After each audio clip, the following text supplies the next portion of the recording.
There's a juvenile facility hidden deep in the Appalachian woods. No signs, no maps, just rusted gates and screams echoing through the trees. My job is to calm the kids when they break, but some of them don't come back from it. And if the intercom whispers at 3:33 a.m., don't answer it. Don't ever answer it. The Appalachia is a quiet place during the day, peaceful even. The kind of peace that makes you forget things rot beneath the soil. But at night, the mountains groan. Trees creak like old bones. And sometimes, you'll swear something's watching you just beyond the tree line. That's where Black Hollow sits, our juvenile facility, or as locals call it, the Lost House. I was hired as the Crisis Intervention Director 2 months ago. The position was vague on paper, but the paycheck made me ignore the red flags. I should have walked away the moment I saw the list of rules taped to the inside of my office drawer. Strange rules for survival. Black Hollow Juvenile Center. Never respond to anyone knocking after 2 a.m., staff or otherwise. If a child begins humming Ring Around the Rosie in a deep voice, initiate lockdown protocol. All rooms must be locked by 11:11 p.m. sharp. No exceptions. Do not look out the west window during a thunderstorm. If a file appears in your office marked red case, shred it immediately. When the power flickers 3 times, hold your breath until it returns. If you hear your name whispered from the vents, leave. Leave immediately. I thought it was some twisted hazing ritual. Until that first night. The orientation. The facility was built in the 1960s. Half asylum, half youth rehabilitation center. Most of the original wings have been sealed off, eaten by mold and silence. But the east wing still operates. That's where I met Officer Rachel, head of security and my reluctant guide. You'll get used to the noises, she told me as we passed a long hallway lined with locked rooms. Just remember, don't go down the B-level corridor unless you're summoned. Summoned? I asked with a half smirk. She didn't smile back. They'll let you know. That night, I reviewed my first intake file. Donovan V., age 13. Arson. Animal mutilation. Claimed to see the man with buttons for eyes. The picture attached showed a pale boy with large pupils, a crooked grin, and scratches all over his neck, as if he'd clawed at something no one else could see. They brought him in around 9:00 p.m. He never blinked. Not once. Coffin first rule break at 11:15 p.m. I was still settling in. I heard footsteps echo outside my office, heavy boots pacing, then stopping right at my door. Knock, knock, knock. That I looked at the time again, 2:16 a.m. Remembering rule 1, I froze. The knocking persisted, slow and deliberate. Kyle, a voice rasped from the other side. Open up. It's Rachel. Forgot my keys. But I'd just seen Rachel on the monitor. 3rd floor, securing Donovan's room. Someone was lying. The voice started to weep. Please let me in. He's in the walls. I backed away from the door, heart thundering in my ears. The weeping turned to laughter, dry, gravelly, unnatural, and then silence. When I checked the hallway on camera, nothing was there. Just a trail of black liquid leading toward the sealed B-level corridor. That I didn't sleep that night. Candle the humming game on my 4th shift. I heard it. A low voice humming, Ring Around the Rosie. It echoed through the east wing as the emergency lights dimmed red. Cameras shorted out one by one. Then the screaming began to be by the time I reached the source. Room 212. Donovan was standing on the bed, eyes rolled back, arms outstretched. The humming came from beneath his voice, as if someone, or something, was singing through him. Ashes, ashes, he growled, blood running from his nose. That I slammed the panic button. Officer Rachel and 2 guards rushed in. But as soon as the door opened, the humming stopped. Donovan collapsed. Later, Rachel cornered me in the rec room. This place isn't like others. These kids, some of them weren't born broken. Something in here breaks them. She pulled up her sleeve. Her arm was covered in bite marks. Fire the red sissy. 2 weeks in. A file appeared on my desk at exactly 3:33 a.m. Red case. Number 004. Martinell. Age. 12. Incident. Spoke fluent Latin during REM sleep. Diagnosed as nonverbal. Carved symbols into every surface of his cell. Using only his teeth. The folder was ice cold. That I remembered the rule. If a file appears marked red case, shred it immediately. I hesitated. Curiosity won. The moment I opened the folder, All the lights went out. My breath caught in my throat, remembering Rule 6. When the power flickers 3 times, hold your breath. But I'd already inhaled. From the vent above, a voice whispered, "Kyle." I ran out. I don't remember how I made it to the west courtyard, but I threw up behind the dumpsters and didn't go back inside until daylight. Later, when I tried to find that red case file, it was gone. And all the security footage from that night? Corrupted. I west window a week ago, there was a thunderstorm. Lightning shook the facility as screams rang out from the second floor. I went to investigate. The moment I stepped into the hallway, a door slammed behind me. I turned, locked, then the storm quieted. A thick silence settled. The lights flickered. Once, twice. Then the thunder roared, and lightning lit up the west window. I looked. I wish I hadn't. There was a figure inside the glass. Not behind it, inside it, watching me. Its head was tilted, eyes hollow, face covered in what looked like leeches. It pressed its hand against the glass. My nose started bleeding. Then the lights returned, and the window shattered. Since that night, I've seen shadows in the corners of my office. Always watching. The staff's secret. I finally confronted Rachel. I demanded answers. She took me to the basement. There, hidden behind a rusted shelf, was a morgue. Rows of small metal drawers, all unmarked. I thought this was a rehab center, I said, my voice shaking. She nodded. It was. Until 1987. She opened one of the drawers. Inside lay a child's body, skin pale, mouth stitched shut, with symbols etched into the forehead. Some of them don't leave. And we don't let them go. What do you mean we? She just said, Rule 9. Never trust anyone who's been here more than a year. We all start to change. Then she smiled. And I saw her eyes. Both of them were completely black.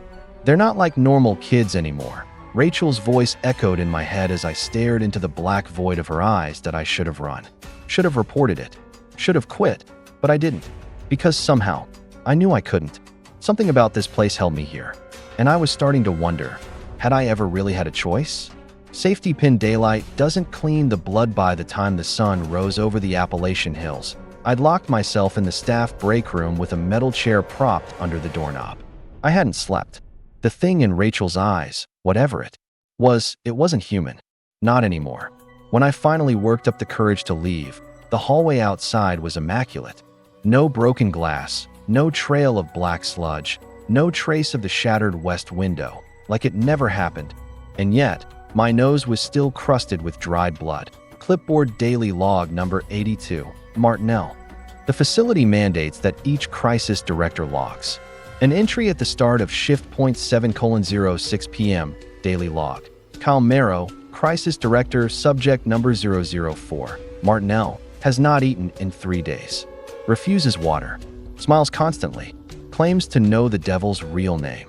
When asked what that is, he laughed and said, "Look in the mirror at midnight." When I pressed the issue further, he said something I'll never forget. He's in the white coat, too. Even your name isn't yours anymore. I've requested a psych evaluation. Rachel said the doctor will come. We haven't had a licensed physician on payroll since 2002. The log automatically encrypted and disappeared from the desktop. Standard procedure, but my hands wouldn't stop shaking.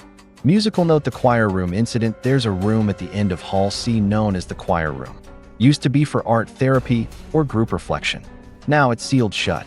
Except this night, the door was wide open. Inside, 17 chairs, all facing the center, all empty, except one. Donovan. He was humming again. Only this time, it wasn't Ring Around the Rosie.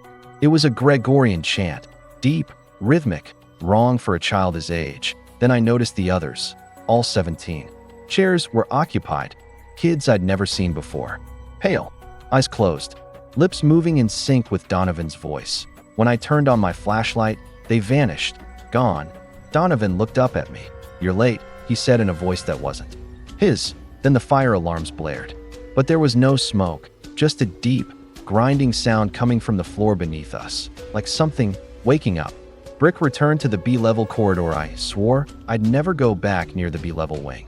But that night, the emergency lights guided me there, flickering, almost pointing the way like breadcrumbs of red. The air got colder with every step. And then, I heard the dragging, like feet or fingers sliding along concrete. When I turned the corner, I saw him. Martin L. The mute boy from the red case, naked, body covered in bloody scratches, dragging himself toward the sealed door of B-17. His eyes were rolled back, and in his mouth was a human ear. I froze. Then the door creaked open on its own. Inside, there was whispering, not loud, but layered. Hundreds of voices murmuring at once. My ears rang, my vision blurred. Then something stepped out. It wasn't Martin anymore. Its limbs cracked backward like a spider folding in reverse. It skittered toward me, shrieking in a tongue I'd never heard. I ran, locked myself in the staff bathroom, and cried for 20 minutes. When I came out, the hallway was empty again. The mirror at midnight. I remembered what Martin had said. Look in the mirror at midnight. So I did. The staff lounge mirror was cracked, but still usable. I stared at myself at exactly 12:00 first. Nothing. Then, my reflection smiled. I didn't. It raised a hand and pointed behind me. I turned. Nothing there. But when I looked back, there was blood running down the reflection's nose. A whisper slid under the bathroom door like smoke. He's behind your eyes now, Kyle. Telephone receiver. The intercom call 3:33 M.BZ. The intercom in my office buzzed to life. Kyle, come to room 404. We found the doctor. Problem was, we didn't have a room 404. I pulled the facility blueprint from the filing cabinet. The last registered room was 403. But the intercom buzzed again. We're waiting for you. He needs a new skin. My chest felt like it caved in. Something moved past my window. A blur of flesh and bone. A sound like wet breathing. I grabbed the emergency flashlight, bat, and rule sheet. Then I headed to the 4th floor. Kitchen knife. The doctor without a face. Room 404 was there now. Just suddenly there'd no door before. Door now. The walls were pulsing like flesh under fluorescent light. I could hear my own blood in my ears. I opened the door. Inside, stainless steel, old operating table. A man in a lab coat stood with his back to me. Are you the doctor? I asked, voice shaking. He turned to no face. Just skin stretched smooth across where features should be. Like someone had erased his identity with a scalpel. He stepped forward. I stumbled back. He raised a scalpel. Then, bang, bang, bang. Rachel burst through the door and shot him twice in the chest. The doctor collapsed, gurgling. But instead of blood, a thick, black tar oozed out. Now do you believe me? She said. What is this place? Rachel pulled me close. This isn't a facility, Kyle. It's a filter. Whatever makes it through doesn't belong in this world anymore. Adult fire engine, burn it down? I packed my bag that night, planned to leave. But when I got to the gates, they weren't there. Just dense trees. No road, no car, no sky. Only fog. I turned around. The facility was still behind me, but now it had 5 floors. We only had 3. And the windows were watching me. Firecracker. Final log of the night. Daily log. Calmero, 4:44 a.m. I don't think this is a rehab center. I don't think it's even on a map. Something here feeds off these kids. Off of us. Rules aren't to protect them from the facility. They're to protect the facility from them. The rules don't save us. They just slow the infection. I'm leaving this log as a warning. If you ever get a call to work at Black Hollow, don't answer. Not even if it says your name. Especially if it says your name. Outside the door, someone knocked 3 times, then whispered, Kyle, you're not you anymore. They say this place was built to help troubled youth. But no one talks about the lower floors, about the voices in the vents, the eyes watching from the sink drains, or the children who come back after being buried. Black Hollow isn't a facility. It's a feeding ground. And tonight, I learned what lives beneath it. Hammer and wrench maintenance request. Crawl space disturbance. It started with a maintenance slip slid under my door at exactly 1:11 a.m. report.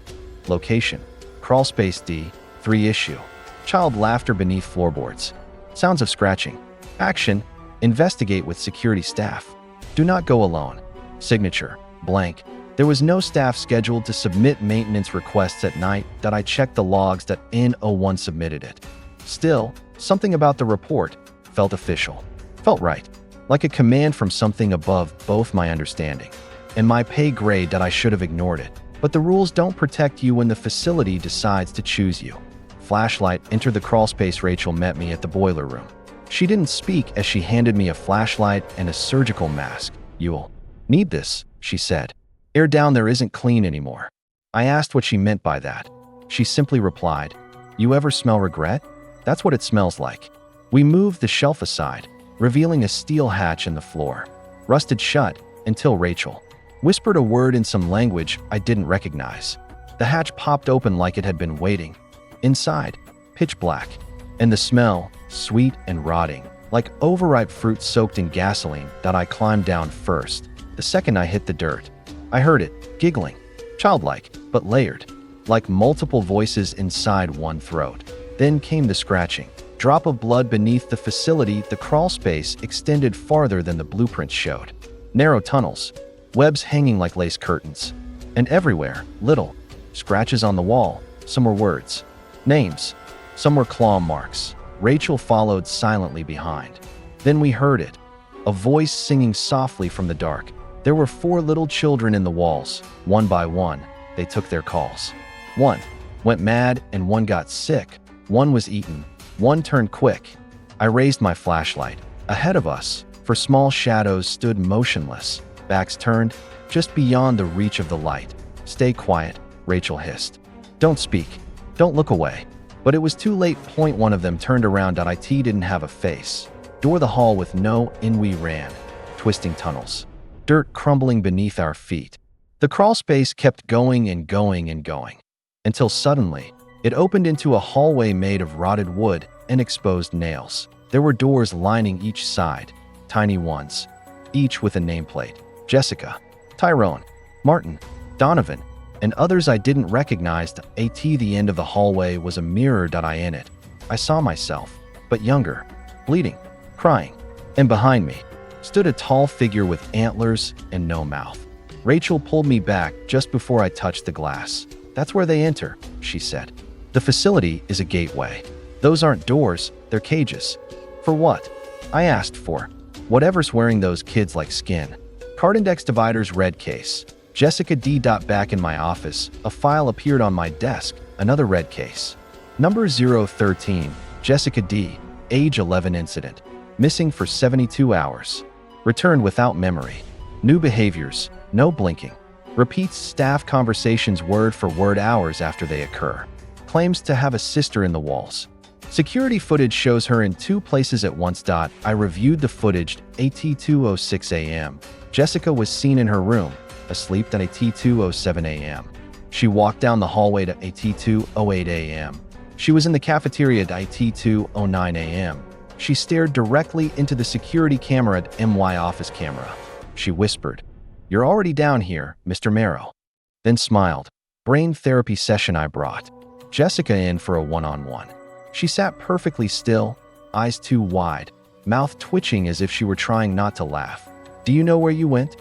I asked. "To the place where grown-ups cry," she replied. "The place beneath the place. We don't go there. We're taken." "And what lives there?" I asked. She leaned in and whispered, "It wears your face."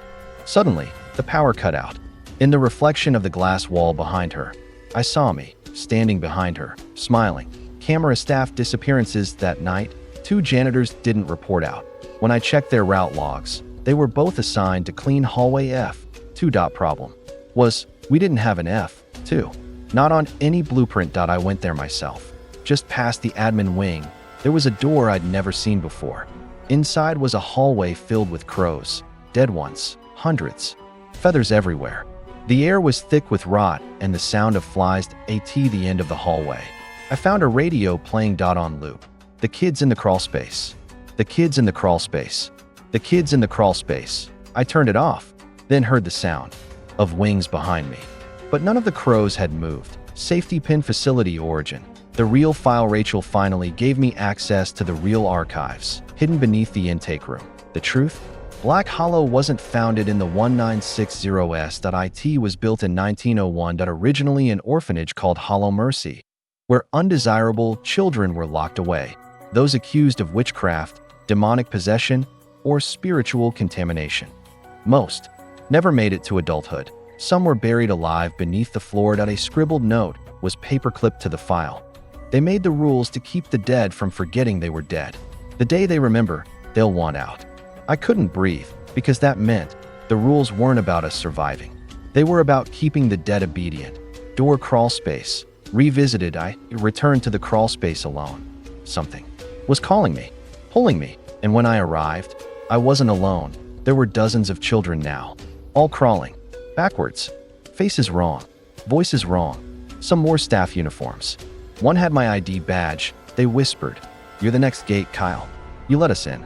Then Rachel appeared. But this time, she wasn't Rachel. She smiled too wide. Her teeth were metal. Her skin peeled at the corners. "You broke the rules," she hissed. "Now you wear the uniform forever." I turned to run, but the crawl space had collapsed behind me. Puzzle piece final rule. No one leaves back in my office. The original rule list had changed and a new one had been added. Rule 8.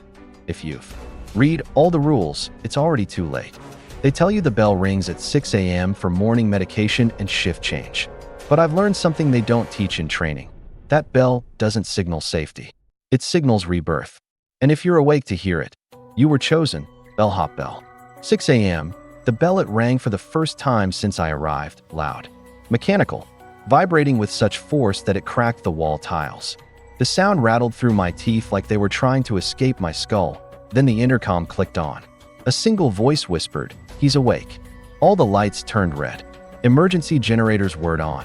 The rules folder on my desk caught fire.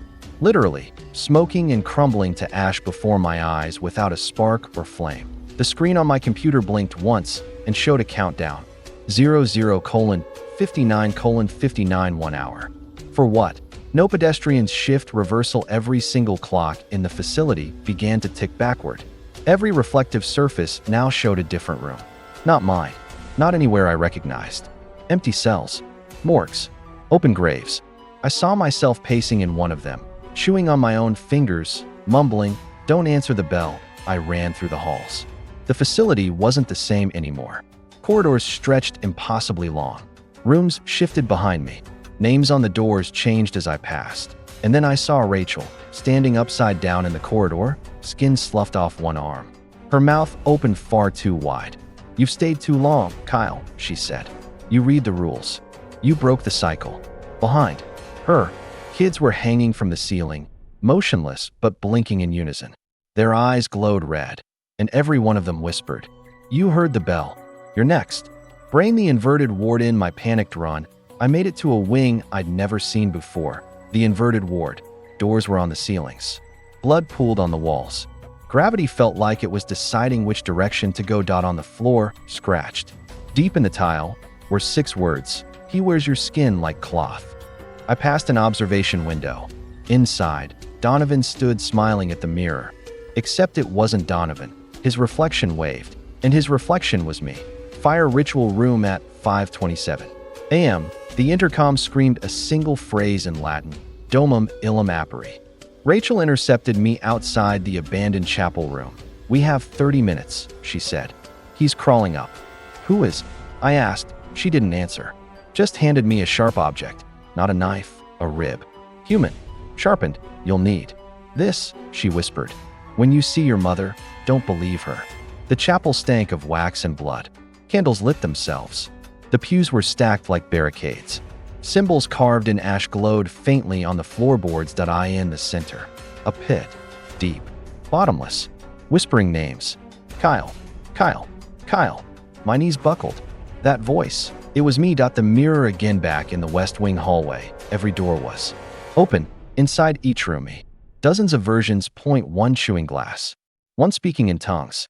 One strapped to a gurney, screaming the same sentence on repeat. The mirror lies. The bell is true. The mirror lies. The bell is true. A light flickered overhead, and they all looked up at me at once. I ran. Video cassette, old surveillance tape. Hidden truth in the admin records room. I found a key card labeled Black Tier, Access. A 0. It opened a steel drawer behind the server closet. Inside, a dusty VHS tape labeled Patient 0. I found the last working player and inserted it. The footage was grainy, time-stamped March 3rd, 1963. 6:00 at.m.it showed a boy, no older than 10, standing in front of the chapel. He rang the morning bell once, and everything changed. Walls bled. Staff tore out their own eyes. Children screamed until their mouths split open. and behind the boy, a creature slithered up from the floor. Pale, too long, wearing a lab coat. It pointed at the camera, then the tape cut out. The grave beneath. My office. A maintenance worker once joked the floor under my office had a soft spot. I pried up the tile. Beneath it was dirt. Digging revealed bones. A small skull. A name tag. Kyle Marrow, 1986. The hair on my arm stood up. My stomach dropped. I was born in 1987. Yes. Oh, whose bones were these? You were always here. The intercom hissed. You just forgot. Mantelpiece clock 6 a.m. Again I made it to the entrance. The gate was open. The countdown hit 00:00:00, and the bell rang once more. Everything froze. Kids stood mid-step. Rachel flickered like bad reception. The walls shifted to match the mirror's reflection. Then, it spoke. Not through the intercom. Not in a voice. It used my thoughts. You are the new bell ringer now. I collapsed. A metal branding tool slid from the ceiling like a pendulum. It etched a symbol into my forearm, the same as the ones I'd seen on the chapel floor. I screamed. No one heard. Scroll the final rule in the empty intake room. There was a final note on the table, scrawled in blood. Final rule. If the bell rings for you, don't answer it. But if you do, prepare the next. Because you're part of the staff now. Forever. I turned to the mirror one last time. My reflection was smiling. Epilogue. Application opened 3 weeks later. A job posting went online. Now hiring. Crisis. Intervention Director. Juvenile Rehabilitation Facility. Appalachia region. Must be comfortable working nights. Strict protocol compliance required. No prior experience necessary. Room and board included. Uniforms provided. Training optional. Time irrelevant. Apply now.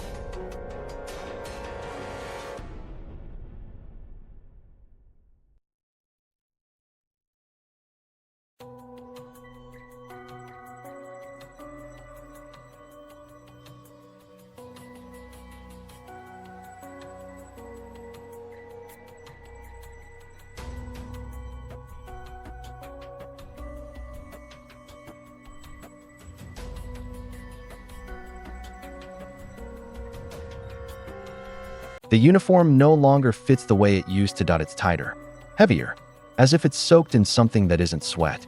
As if it remembers. I button it up anyway, because that's what we do here at Black Hollow. We follow routine, even if it's ritual. We follow the rules, even when the rules are written in blood and whispered by the dead. But the truth is, there are no more rules now. Only me, only him, and the bell. New moon 6:01 a.m. The facility fell into a silence that wasn't peaceful. It was the kind of silence that clutches your lungs. No alarms, no intercom static, not even the usual hum of fluorescence overhead. I sat alone in the intake hallway. Above me, the camera slowly turned. Though no one was controlling it at my reflection in the dark glass looked thinner, older, paler. Behind it, a shadow stood motionless, its fingers reaching toward my head as if crowning me. I knew it then. The bell hadn't called him. It had called me. DNA identity rewritten. I opened my personnel file. It was no longer blank. Name, Kyle Marrow. Role, gatekeeper. Tenure, ongoing. Date of death, classified. Rule compliance, exceeded. Integration status, complete. My mouth went dry. I flipped the folder closed, only to find another name on the tab now. Kyle Marrow, former. Crisis Director. Current status, occupied. Telephone receiver. A new voice on the intercom. 3:00 a.m. sharp. The intercom crackled. You're doing well, it said in my voice. But your job isn't over. Not yet.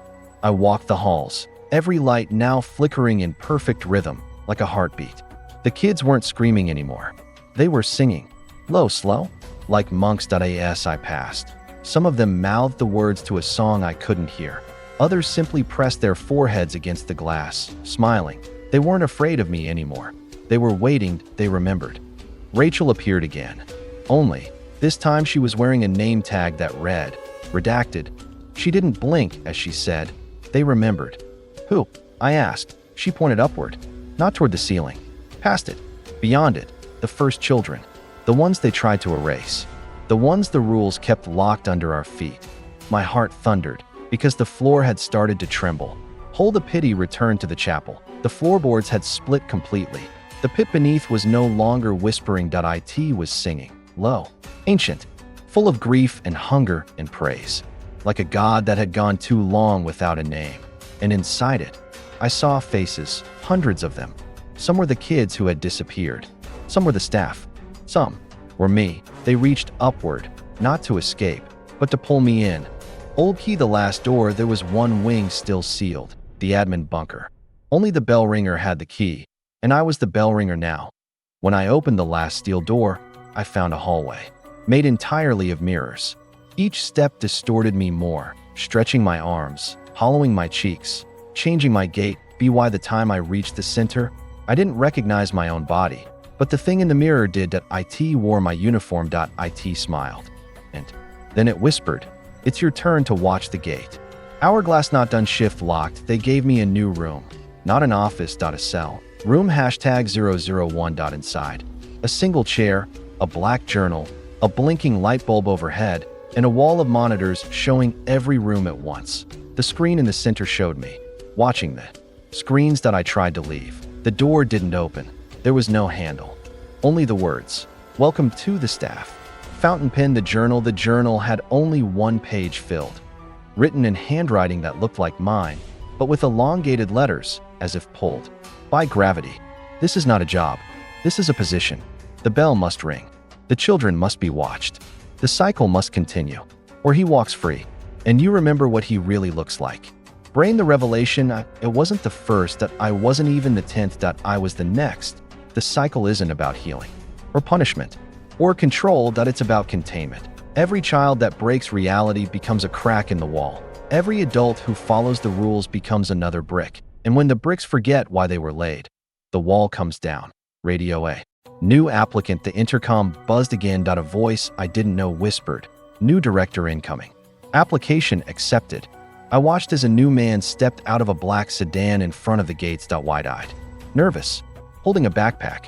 "Hi, I'm Daniel Phelps," he told security. "I'm the new crisis director." I laughed, not because it was funny, but because I remembered saying the exact same thing once. And now look at me. Drop of blood. The final rule rewritten on the final monitor. The rules flashed one by one, then disappeared, replaced by a new phrase. There are no rules, only the reminder, only the bell, and only you. The ending. I sit now in the chair. I in the dark. The bell rings again. The children scream. The mirror cracks. And I know what I am. I am not Kyle Marrow. I am not a crisis director. I am not human anymore. I am the final lock on the door, and the thing behind it is getting hungry.